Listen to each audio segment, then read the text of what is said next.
Good morning. I'm Attorney Trixie Cruz-Angeles. And I'm Attorney Edwin Lacierda. And this is the second part of our discussion with former Ombudsman Samuel Martires and former Senator Frank Drilon. From the Palace Halls, then, To our group chats now. we'll be giving you conversations that will make you think Assess, and formulate your own personal opinion. because what we want to present are two sides of each political or governance issue. How are you doing, Edwin? Let's go. I'm great. Honey, you? I'm fine, but have you heard? Senator Ping Lacson is possibly coming back to the Senate Blue Ribbon Committee to head it again. And for me, it's a welcome back. But unusual, I think. What was that all about? Well, I think, if you recall, he made the harakiri to save the presidency of Senator Tito Soto as SP, Senate President. So there was a movement in the majority of the Senate.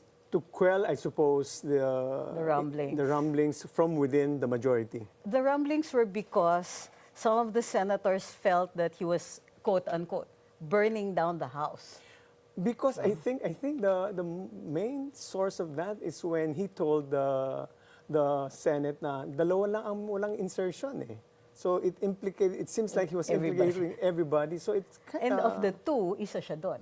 Yes. Okay. It kind of offended, I suppose, some of the majority senators. So they had, and that prompted Senator JV to say something, no? I agree. And then there was talks behind the scenes, but there was also talk about why there were no summons given to two prominent congressmen in particular, and other congressmen as well, but the focus had been largely on the senators. Right. So, what do you think I about think this that move? the majority of them were thinking the flood control scam affected both House and Senate. Yes. Why is it that our own House is focusing on our own senators? That's so true. that was a quandary for some of the majority senators. And now some of the, well, Senator Lacson himself is saying, well, okay, if I get this back, then, kumbaga, matamaan ang matamaan. Yeah, I suppose it seems like it's no longer going to be the same where I have to be careful, in a sense, to preserve the presidency of Tito Soto. But that's another gamble, I think, because what a senator would like to have a control by being in the majority. So Yes, once it folds and another coup would have happened, the entire chemistry would change again, all over again. And things become more unpredictable. Become more unpredictable, but I suppose Senator Marcoleta would possibly assume again the chairmanship. So That's we don't not know. a bad thing for me. But I was happy with the way he handled it. But Senator Lacson himself also brings something to the table. So either way, for me, it would be a welcome change. With Senator Lacson, however, I'm just a little worried that the issue of the two congressmen have not been resolved. But So I it's think, still about the Senate. I think there's already, and prior to them changing of the guards in the Senate Blue Ribbon chair, there's an effort already to summon at least former Speaker Martin Romualdez. Obviously, even if you summon Saldico, the guy's no longer coming back. Yes. It seems like so. The thing is, what we're waiting for is whether former Speaker Martin Romualdez would be invited and appear before the Senate. I think that would be the litmus test. I suppose, and it depends on the House Speaker, because the invite is sent directly to the Yes. Speaker of the House, and he makes a decision to ask si Martin Romualdez to appear before the Senate Blue Ribbon. Everybody's, I suppose, waiting for that. As a matter of courtesy, congressmen aren't required, and they cannot actually be summoned. They can be invited. Invited, and you cannot be cited for contempt if you refuse to attend. Yes. That's interparliamentary courtesy. I was of the belief that to quell all this, it might as well be good to just send an invite. At the very least, send an invite, and it's up to the Speaker. It's up to Speaker Martin Romualdez to appear. And if he doesn't appear, then it's on him. Yes, that's Diba? the point is that they will have to deal with their own political backlash. Right. But the Senate must summon him. Right. At least must invite him. Oh yeah, sorry. The term is invite. I agree. Because given the interparliamentary courtesy, although that is not exactly a hard and fast rule either. Is it a law? No, it's not. It's a Senate tradition. It's the Yes. same thing in the United States, in the British Parliament. So our tradition was born from the experiences of the U.S. Congress as well as the British Congress. So that's why there's an interparliamentary courtesy. At any rate, I think the public will welcome the resumption of the Senate Blue Ribbon Committee, regardless of who sits. Yes, it was so quiet. There was no teleserye in the afternoon because we were waiting on me at this teleserye the whole day. Well, there's at least the ICI, pero ngayon pa lang siya i-online eh. Interesting that for the first time, the ICI and the Senate Blue Ribbon will be together. I mean, they will be live streaming their proceedings. So will we see an overlap? Will we see how both works or complement each other? That's something we'd all like to witness. I noticed you did not mention that the House continued their own proceedings. They did? Yeah, there you go. The TRICOM resumed? No, they did for a while. Oh, diba, yeah, after, but it had been quiet. You're right. Yes, and then yes. it was just the ICC. I suppose it was. ICI, sorry. I think it was better for them to just keep quiet and let the ICI do their hearing because obviously a lot of the congressmen will get burned, most likely. There is a lot. In other words, the public seems to trust the Senate more at this stage. And for me, it's still a good thing for Senator Lacson to resume. At any rate, to resume, I don't really care at this point who's going to be the chair. We can nitpick on that later on, but it must, for me, resume because the public is out for blood. Yes, and that's why I mentioned a while ago that the interplay between the ICI and the Senate, or at least the chemistry between them in and of themselves, would be different. You would expect fireworks within the Senate Blue Ribbon because of the different political parties and political alliances. Yes. However, like I said, in the ICI, there's only one interest that they have to care for, and which is public interest. So there shouldn't be any fireworks. Yes. Well, presumably, because we're only going to actually see the questioning, the discussions when they go online. So on that one, I'm looking forward to that one. We've been hearing from them secondhand. Right, So, right. I've if even at heard. all. But I don't also know what the role of General Azurin is. I mean, he's supposed to replace Magalong, no? So, but we'll see. That's another question. No?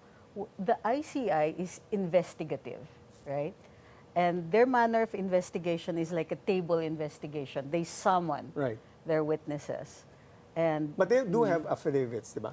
Yes. They study the affidavits, and I suppose there will be some Q&A that happens. So, but according to Secretary Babe Singson, they already have a smoking gun. What that smoking gun is, we don't know. So it's very interesting to see. Looking forward to the... What is the smoking gun of the Senate and the ICI? The Senate session will resume on November 10 with the next Senate Blue Ribbon hearing scheduled on November 14. For sure, we all will be tuned in to the Senate Blue Ribbon Hearing Committee soon. In the meantime, we're giving you the second part of our conversation with former Ombudsman Samuel Martires and former Senate President Frank Drilon. When the Spokes continues after this short break.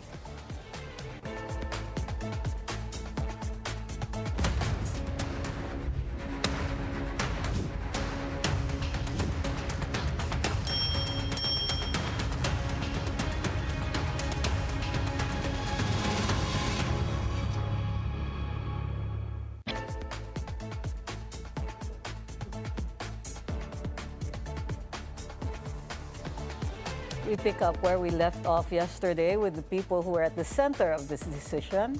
Former Ombudsman Samuel Martires and former Senate President Franklin Drilon are back with us to continue our conversation on the Spokes. Sir Sam, bitin yung discussion on publications. Is there a requirement for the Office of the Ombudsman to publish its decisions? Well, if you read the Constitution and the law creating the Office of the Ombudsman, Republic Act 6770, Yes. it would appear that while the Ombudsman is required to publish its decisions, this is discretionary on the part of the Ombudsman. So, pipili ng Ombudsman anong gusto niyang ilabas. During my time, wala akong sinasabing ilabas, except, of course, I would admit that in the case of family, Yes. I released the decision informally because the reporters kept asking me about it. Pero yung voluntary na ilalabas ko, wala akong maalala na ginawa ko eh. Except as of course, formally, may isang kaso na controversial because of the reporters na humihingi sa akin ng copy ng decision. Pero Justice Sammy, di ba, parang transparency promotes public trust because the identity of the ombudsman really is one of accountability. And therefore, the more transparent you are, the more it increases public trust. Because if you temper transparency, nagkakaroon po ng agam-agam. Tulad po nitong just to give you an example of Senator Joel Villanueva, kung pinublish, you inform media na he was cleared na, I think it would not have, hindi mo mangyayari ito po ngayon na kayo ang sentro ng attention dahil nga, actually, ang nangyari po, I think lang, in my case, there was some sort of a disservice to Joel because where he should have been vindicated, kasi po, na-reverse yung decision, ngayon, nagkakaroon ng suspicion na ano ba nangyari? That's why it was called a secret decision because what really happened there? So, don't you think that as an ombudsman, your paramount obligation apart from prosecuting, investigating, was to ensure that you are the holder of the public trust. When you fail to be transparent, there's now a question of ano ba nangyari? Yun po lang ang sa tingin, ano ba ang tingin niyo doon? Well, in the case of that resolution that I issued, granting the motion for reconsideration of Joel Villanueva, we furnished the Senate a copy of our resolution. In fact, it was received by the Office of the Senate President, Tito Soto, in September 17 of 2019. So for us, that was sufficient. That was good enough for us to pero Justice Amin, yung sa Supreme Court, di ba? The Supreme Court has this attitude of informing the general public whenever it's a precedent-setting case because a fundamental decision would change the legal doctrine, mga ganon. Very selective din sila sa paglabas ng mga decisions na ilalabas. No? So, ang nasa tingin ng mga taong bayan, siguro malaking kaso po itong si Joel. Hindi ho siya maliit na tao. Tama sabi niyo sa isang interview, pag araw-araw niyo gawin to, mauubos ng trabaho namin. Pero pag nangyari na isang malaking tao na may decision sa isang malaking tao, whether for acquittal or conviction, siguro naman dapat na okay lang ilabas yan kasi it shows actually it would support the thrust for transparency and accountability, whether it's a conviction or acquittal, because that's the process po nung Yan po yung my sense is in due respect, Justice Sammy, parang justice pa rin ang tingin nyo po sa pag-upo sa ombudsman, whereas the perspective is one of transparency, accountability, because you are the guardian of public trust sa atin po. Well, I think an ombudsman should also have that judicial temperament, you know. Correct.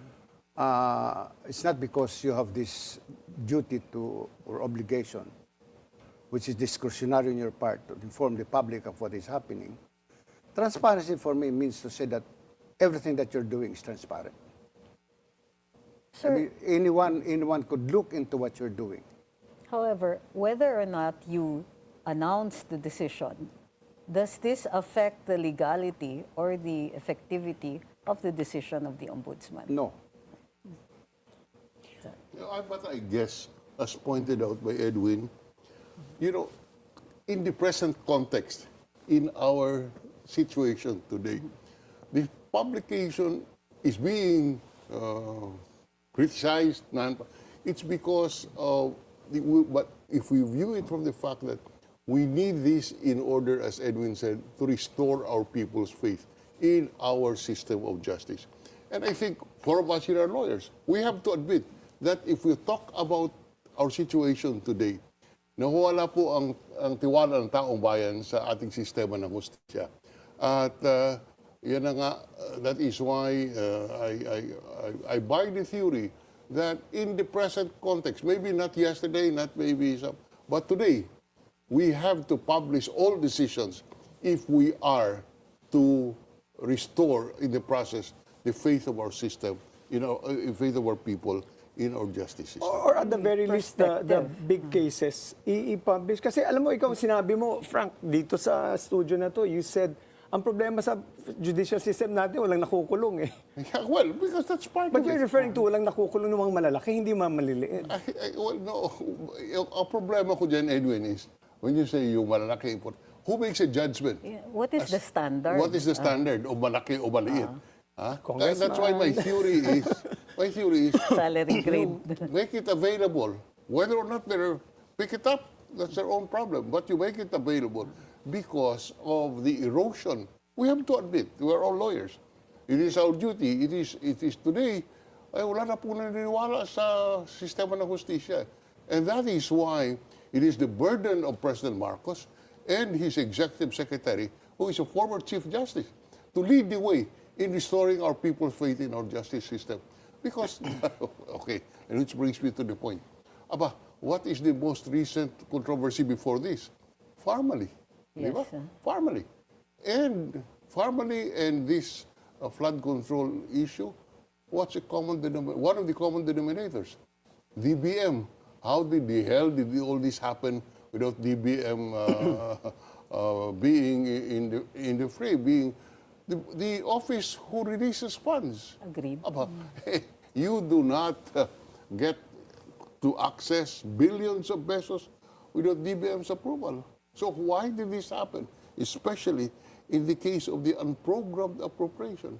As we all know, as lawyers, we know that unprogrammed appropriation can only be funded when there are new taxes which are not collected. part of the programmed revenue. In this particular case, there was none. There were no loans. So how did DBM say that it can be released or it can be funded? And that's where it started. If you look at it, the authority of the DBM to authorize the release of the unprogrammed appropriation, because you require the certification that funds are available from new taxes or from loans. So, to me, this is, at bottom, dapat tingnan din ang ginagawa ng DBM. And informally, as mentioned by the Justice Martires here, informally, what was involved? PSDBM. Correct. Procurement Service, DBM. Correct. Kung saan, kung ano-ano kalokohan na nangyari doon. So, and in fact, justice is here. There was even an attempt to undermine him because one of those involved in Farmally was appointed as his deputy ombudsman. Yes. And he objected. He said, why did you appoint this guy? He's involved in the biggest corruption case that I'm investigating at that time. My goodness gracious. So, kaya po nawawala ng tiwala ang tao bayan dahil sa mga ganitong pangyayari.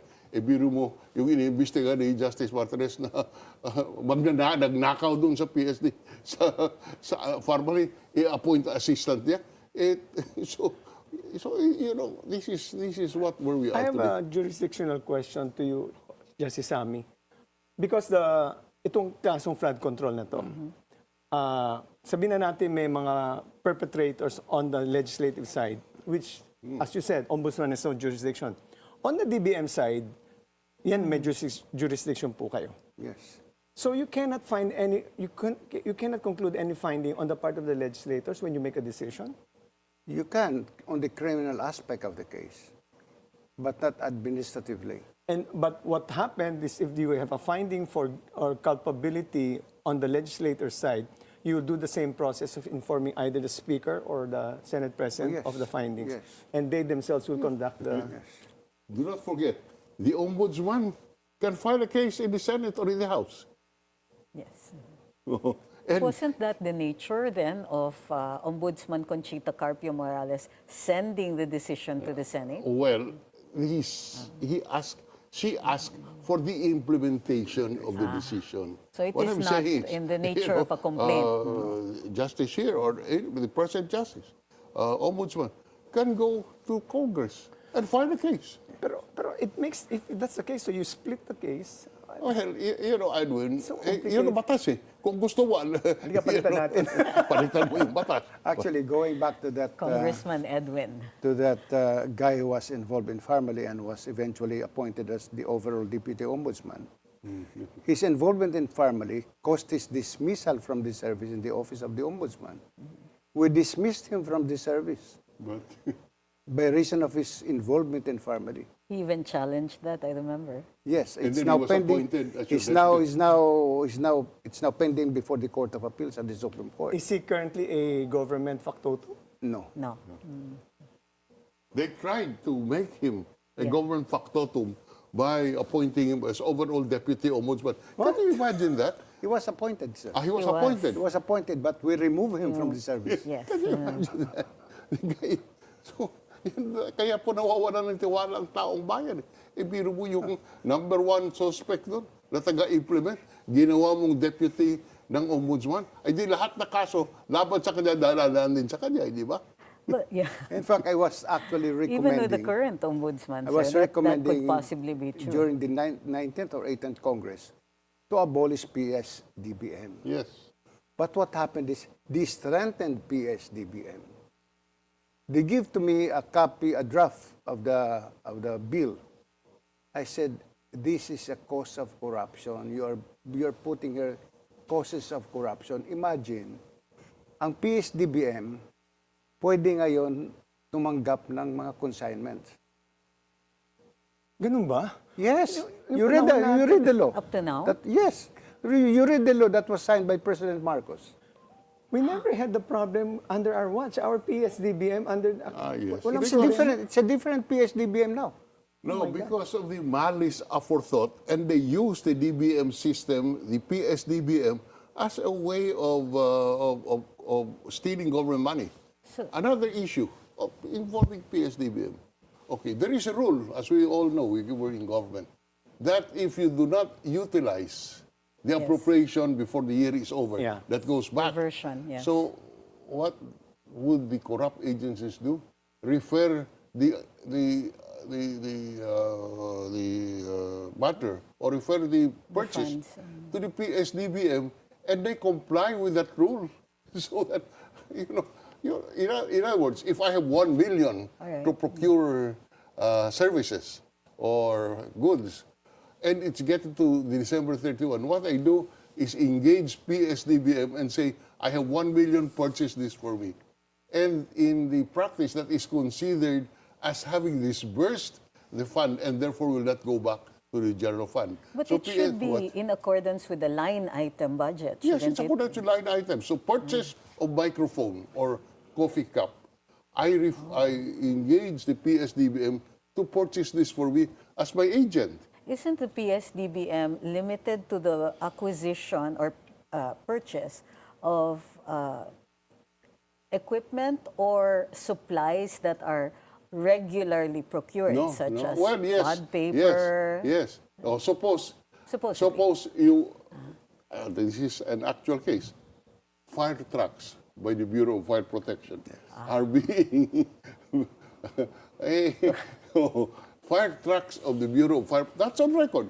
Fire trucks of the Bureau of Fire Protection, PSDBM would be the one to bid out, etc. And therefore, that allocation of, let's say, 1 million for that fire truck will not expire on December 31 of a year, because that amount is transferred to PSDBM as the agent of the purchasing agency. In this particular case, the Bureau of Fire Protection. That's on record. Was this recent? When I was still in the Senate. You were in the Senate. Oh. But don't you think that in the case of the ombudsman, when a deputy ombudsman had been appointed, all right, with a lot of foreboding on our part, the fact that the current ombudsman, then at the time, Ombudsman Sam, had managed to remove him, although the decision is challenged, don't you think the law is working in that case? Yeah, but the law is working in that case. But remember, the proponents of those who appointed that guy had malice aforethought, knowing that the ombudsman will investigate formally. Can you imagine placing a guy that was involved in the anomaly to check on what the cases are filed against on the basis of this formally. Talaga po, iba ang pag-iisip nung naglakad nung appointment. Babalikan ka namin, FMD, pagdating sa flood control, invite ka namin ulit. Pero I just wanted to ask Justice Sammy, no? This is another, anyway, regarding the SALN po. Itong SALN kasi, nung panahon po namin, kay Pangulong Aquino, we were doing the SALN. Yes. And the President would regularly publish his SALN on a yearly basis. In fact, kami, the cabinet secretaries were, nire-rate nila kung sino pinakamataas ang net worth. Why did you come up with the reasons to, at least the very least, parang the perception was you restricted the release of the SALN, or at least you made restrictions to access pala on the SALN? I was not the first one who made a guideline or a restriction on the access of SALN. The first one who did it is the judiciary, and followed by the House of Representatives. Kami ang pinakahuli. What was the basic requirement? Just get the consent of the filer.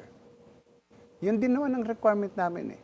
We will give you the SALN of the President, just get the consent of the President. A certain guy by the name of Biraogo went to our office, asked for the SALN of Vice President Leonor Bredo. He said, ask for the consent of the Vice President. Hindi niya nakuha, he went to the Supreme Court. The Supreme Court sustained us, saying that it is the authority, the Ombudsman has the right to provide guidance on the access of SALN. So wala naman kami sinasabing mahirap na requirement eh. Just get the consent. Because, but that's on that point. Yeah. Isn't there a waiver somewhere when we sign the SALN? Actually, this is the problem. 6713, it started with the 3019, the SALN. Then 3019 was practically, with respect to SALN, repealed by 6713, Republic Act 6713. Republic Act 6713 was in 1989. In 2012, there was the Data Privacy Act. Right. That is the reason why I said, let us follow the Data Privacy Act, get the consent of the filer. At first, my staff at the Office of the Ombudsman were objecting to what I said. I said, I'll tell you that the SALN is being weaponized. I gave an example of the former President Noynoy Aquino, that when his SALN increased by 10 million, they said, nag-increase. You are supposed, of course, to publish the SALN of a government official. Correct. As news. But you're not supposed to editorialize, to comment on that SALN. Had they only said, this is the SALN of President Noynoy, without saying, nag-increase pa ng 10 million eh. Yun ang foul, di ba? Now, the Data Privacy Act only requires the consent. 2012 eh. Okay. So, medyo may kahirapan ngayon. Kaya, lahat ng, ang pinakamahirap lang actually, na guideline, ay yung sa House of Representatives. Because, approval by the majority of the members in plenary session. Oh, To release the SALN? To release the SALN of a particular congressman. In Nobody the Senate, will release their SALN. in the Nobody Senate, will. it's just also the consent of the senator. Sir, hold that thought. We'll be back. Will restoring public access to SALNs finally strengthen transparency or just revive old political witch hunts? The spokes will be right back after a short break.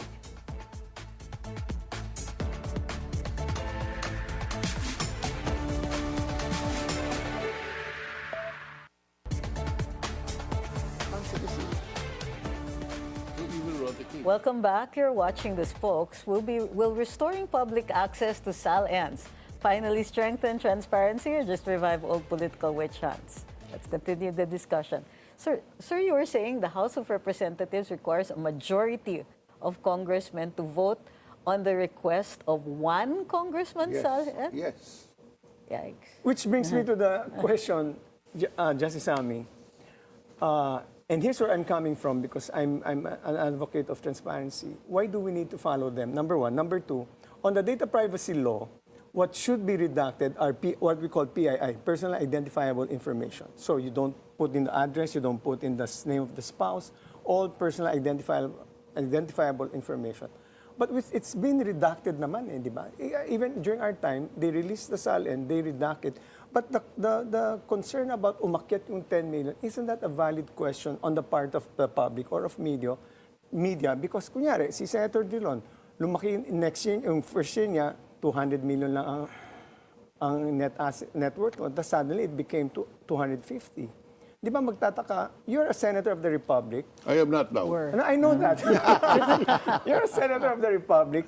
How can you explain with your meager salary that you got 50 million? For instance, in the case of Senator Ping Lacson, there was a huge jump from so much to now 250 million. And that's reasonable for us to ask, how did, even if it's no longer in government, that we're just asking you a question, why did it suddenly block? Isn't that a reasonable question? There is a provision in the Republic Act 6713, the creation of a review and compliance committee. Right.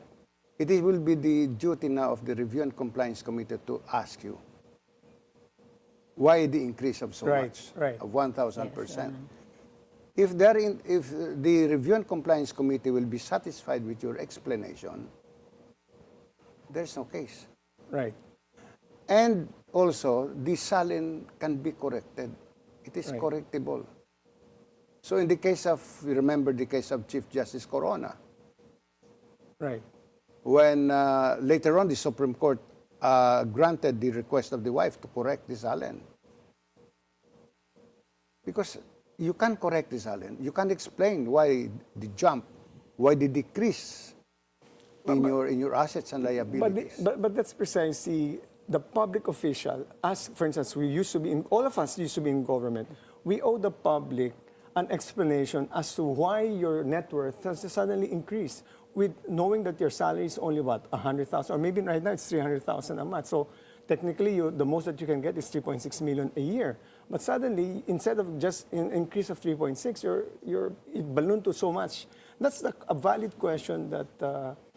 Again, my thing is, if you reveal, if you're transparent, then you increase public confidence in the entire government system. That's where, and primarily, the Ombudsman was designed under the Constitution to be the watchdog, the guardian of public trust, of corruption in the government. So that's why we don't have to. Don't you think we don't need to follow what the others are doing, but instead, we should encourage every government institution to be more transparent, to restore public confidence. You know why I made the final decision to issue the guidelines?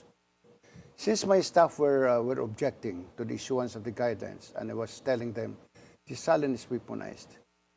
In 2019, I think June or July of 2019, when I went to the Sandigan Bayan to withdraw the information filed against President Noynoy Aquino, the usurpation of authority, I told my staff, I have now my SALN, my exit SALN from the Supreme Court, and my entry SALN in the Ombudsman. Yes. Okay.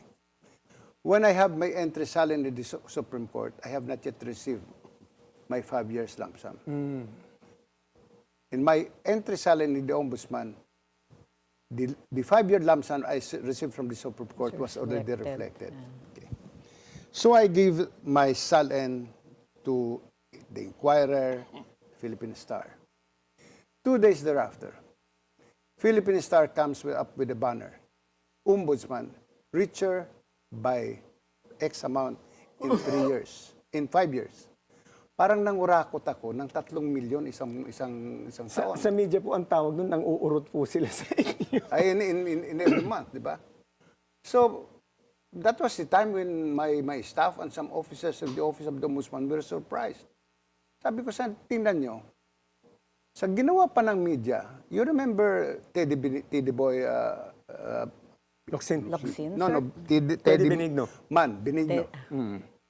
Nung araw, Teddy Benigno, lagi nagdadala ng pera because there were always threats ng kidnapping sa kanya o kaya robbery.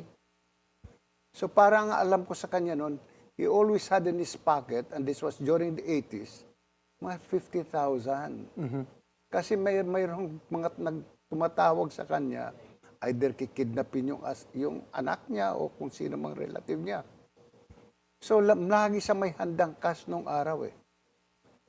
So, okay, you redact.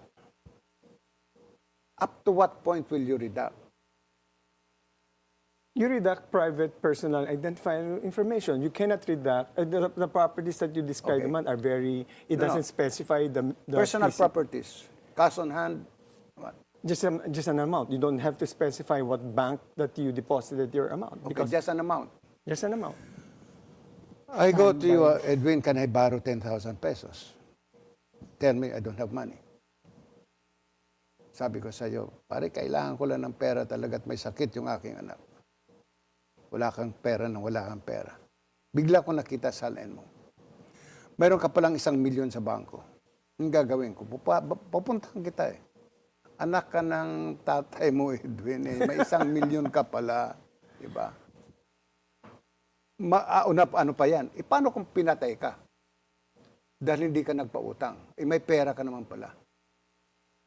Yun ang danger eh. Kaya, para sa akin, ilabas mo na lang, i-redact mo, labas mo yung net worth. At least yung net worth, kabuuan na yun eh. Hindi alam kung alin dong property mo malaki, ang malakas. Senator Drilon, what are your suggestions? How can we improve the system? Let's say in the office of the Ombudsman. For instance, delays. One of the main issues we have are perceived delays. I'm not saying they're actual delays, Yeah, but no, the public has a different standard for what constitutes delays. You can have 101 remedies, but what is important, and immediately, you know, our Supreme Court, our justices, should be more proactive. Alam mo, ang attitude ng huwes, eh, maghihintay yan doon sa mga parties to come up with their positions and then act. You know, in this day and age, maybe they should look at seriously the correctness of this or the propriety of this. You know, to me, you can interfere as long as you don't talk about the merits. Pagbabagal-bagal dyan ang quest, tawagan mo. At nangyayari naman yan eh. You call them. In other words, what I'm saying is, there must be a change in attitude on the part of the judiciary. You talk about delays, you talk about the prosecution, have a firm hand. Alam mo, ang bureaucracy natin, ilang milyon? 2, 3 milyong tao? Aba, pag yung karamihan dyan, naghihintay ng retirement eh. Baka naman, pag gumawa sila ng sariling measure, eh baka masampahan sila ng kaso sa Ombudsman, hindi sila makapag-retire. And therefore, the tendency is to be sigurista. Now, that is why I am saying that those in a position of authority, position of supervision, should take a more active hand. I repeat, maybe our justices should rethink and review their attitude towards administering the courts na hindi dapat pakialaman. Hindi ako naniniwala doon. The executive secretary is a former chief justice. He knows what the hell is happening down there. Why can he not be more active and just bang the heads of those people who are delaying cases? The lawyers, we lawyers, the saddest part is when the lawyer thinks that delay is a defense, as a strategy. And therefore, he will employ everything. But that is not a situation which cannot be remedied. Where there is a proactive supervisor of the judiciary and justice system, call it judge, huy, yung abogadong yan, huwag mong pabayaan na, lulok what he's doing. So, in general, I cannot answer your question on what should be done. Its system is as good as those who you appoint. I added two branches in the Sandigan and changed some of the rules. Ganun pa rin eh. Huh? There used to be 3, yes, I made it 5. There used to be the procedure was when there are 2 of the 3 who decides, you bring it to the division of 5. So nagalit pa sa akin because I changed all the rules by law. But it's still the same. So sa akin, it's the attitude, it's the malasakit, it's the concern that our justice system is not working. And here, I put it squarely on the doors of the Supreme Court and the Office of the Executive Secretary. Sir Sam, thank you very much for Thank being you. here. Ang oras, Sa Thank you, Drilon, Atty. Trixie, oo. Atty. Edwin. Thank you. Kulang talaga. Tama yan. Okay. Sir Frank, I hope mauulit ito Kaya na tayo. Wala na akong ginagawa Kayo ngayon. din, sir. Retired na ako. So. Kayo din, Sir Sam. These folks will be right back after a short break.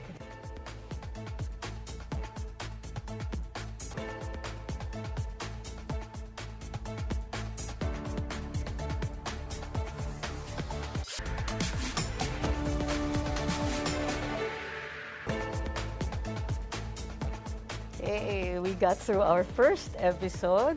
Thank you very much for being with us. In fact, behind the scenes, there are some things that we're very happy about. First of all, our guests. Former Ombudsman Samuel Martires actually had a cold. Yeah. And this is his first studio interview. I heard. He usually gives interviews over the phone or via Zoom, and we're very happy that he gave in to our fervent request for a studio interview. And the other thing was when, because Senator Drilon was here already. Yes. But he was not aware that the Ombudsman was going to be present. And he said, but ayokong magkasama kasi kaibigan kami and I will be critical of the acts of the decisions of the Ombudsman. But it turns out okay naman eh. Di ba? Yeah, and it in was fact, very friendly. No, I was very happy with the guesting of Senator Drilon because he always gives really deep insights into the law. He is, as you know, UP graduate. Sorry, UP graduate with honors. With honors. And he did very well as well in the bar exam. So he's still, for me, considered one of the top lawyers in the country and could actually give any of these young uns a run for their money. So it's always a pleasure to have Senator Drilon talking law. And it was he always brings wisdom to the discussion. Yes. And in fact, during our time in government, he would also. We wanted him to be, by the way, the Supreme Court Chief Justice, but he refused to. But it was a loss to the Supreme Court that he decided not to accept the position of Chief Justice. So, but he's always a man that we seek out for wisdom. With former Ombudsman Martires as well, my surprise was not naman surprise, but I liked how his careful explanations adhered very closely to the law. So it was very easy to conduct the discussion. And I didn't see very many clashes. I know that they were disagreeing on certain points. I just couldn't find the disagreement anymore. They were talking particularly with depth on certain finer points, which gave this program a big bonus. The interesting part was actually after the break, the discussions continued. Sayang hindi nakuha yung mga Sayang yun. talaga. It was a very good discussion. We should have them on again Yeah. for other issues. Hopefully not one that concerns either one of them. So they can be here to discuss the law and jurisprudence. And again, with the careful adherence to the law. It's always there. Yeah. Both of them, this is the first time I've met Justice Sami I really Martires. I've never met him. I know him by. There's a difference when you get to meet the person. I see.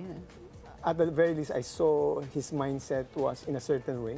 Yes. So I now understand why he made those decisions. Yes, in there's that an perspective. appreciation for the decisions. Appreciation of the decisions. Yes. Nonetheless, I disagree, but at least there's the human part of it. I now appreciate. At least, and that's part of the understanding. And this actually is the point. Come to think of it, that's why these echo chambers in social media, they just bash each other. But maybe perhaps when they see each other, Correct. the yellows, the red, the green, whatever their colors are, it's good for them to meet up and discuss. It's similarly the two of us, right? Yeah. It's a long history of disagreement. But just as a matter of curiosity, how was it under President Pinoy? in terms of being his spokes. oh, we had the one thing that he told us, and the one thing that he told me, you have to attend all the meetings that we have, because you are my spokesperson. You have to know how I think, That's it. and whatever decisions that I make, you're there. So you're not, we have a Tagalog word, may Tagalog word tayo, huwag ka magwiwido. Kasi that's why, Yes. and you know a spokesperson knows the mind of the president if he doesn't make motherhood statements. Kasi if you don't know anything, you just do a motherhood statement. Yes, the president is this. But kung talagang alam mo na anong nasa isip ng presidente, Totoo yan. you can You go don't have to straight make there. it up. You don't have to make it up. That's true. So that's one thing that I like about President Aquino, that he made sure all the meetings that we are required to do, except for one thing, very close hold intelligence briefing. Sometimes he would ask me, but there are times that they ask, don't want me to know, para wala akong masabi or mabulgar na. I think that's standard, no? Sekreto. Kasi there's some things, what national security issues we know can be, how do you call this, rated, whether it can be for the public or not. In our case, the president was very busy, so what I had to do was I would wake up every day at 2 a.m. Wow. to read all the speeches of the president from the day before, and then also to read the news of the day, to prepare for the press briefings later in the day. I'll tell you something. Did you do something like that? We had, the president told us, if you have a question, text us. Yeah. If you have a question, text us. And then what happens is, sir, may tanong, I have a question here, blah, blah, blah, and all that. So what do you think should our response be? Pagpalpak yung recommendation niya sa amin, and I say it in the public, at binanatan ako. Wala, okay lang sa akin. Because it came from galing him. sa kanya. Yes, So, you know, the whole idea of being a spokesperson, normally, I mean, often than not, is you appeal to the audience of one. The audience of one being the president. But at the very least, if you know the president, he spoke to you, you're very, very confident that you're you're communicating the message of the president to not just the reporters, but to the public. And that makes a huge difference why the spokesperson should be present in the meetings. Well, there's a slight difference because I was the press secretary, Yes. so not exactly the spokes. And there was a And division. he refuses to have a spokesperson, right? He He is would his like own to, spokesperson. yes, he would like to speak for himself. But we had an agreement that the president, if he had a spokesperson, the spokes would speak for the president. So he would Right. speak for himself, but the press secretary speaks for government. So I could give a briefing on any of the departments. So I had to be updated on every single department. Ay, nako. That's the same thing. Although Diba? I'm the spokesperson of the president, the Malacanang reporters would ask us questions on the DSW. So what I do, if the questions come to me, I'll call each and every cabinet secretary. For instance, it's a DSW thing. Dinky, anong issue dito? Or Jessie Robredo, Jessie, ano ba itong nangyari dito? Or remember Yes, the sinuntok ni Sarah that sheriff.